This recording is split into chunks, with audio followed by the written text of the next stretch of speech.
மகேஷ் சொல்லுங்க, ஒரு கதை ஒண்ணு இருக்கு சொல்லவா? சொல்லுங்க.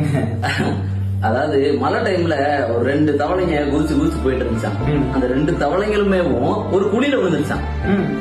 நம்ம எல்லாம் நமக்கு ஃப்ரெண்ட் எல்லாம் இருப்பாங்களே, அந்த மாதிரி அந்த தவளைங்களுக்கும் ஒரு ஃப்ரெண்டு கூட்டம் இருந்துச்சான். அந்த கூட்டம் மேல இருந்து, எதுக்கு குதிச்சுக்கிட்டே இருக்கீங்க, குதிக்காதீங்க, உங்களால கண்டிப்பா மேல வர முடியாது, நிப்பாட்டுங்கன்னு சொல்லிச்சான்.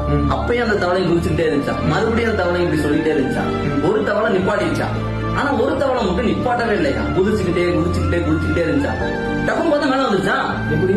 ஏன்னா தவளைக்கு காது கேட்காதான். அதாவது நம்ம யார் சொல்றது எப்பவுமே கேட்க கூடாது. நம்மள மோட்டிவேட் பண்றாங்க, டிமோட்டிவேட் பண்றாங்க, நம்ம மேல நம்ம நம்பிக்கை வச்சிருக்கணும். அதனால யார் சொல்றது கேட்காதீங்க. என்ன மகேஷ்? விமர்சனங்களை அதுலயே வாங்கிக்காதீங்க. கொள்கைன்னு சொல்லி கூட்டம் நம்பாதீங்க. நம்ம கொள்கை என்ன தெரியுமில, கஷ்டப்படுறவங்க யாருமே இருக்க கூடாது. அவருக்கு நாட்ட நம்ம அண்ணன் கூப்பிட்டு சொன்ன ஒரே வார்த்தை என்ன தெரியுமா?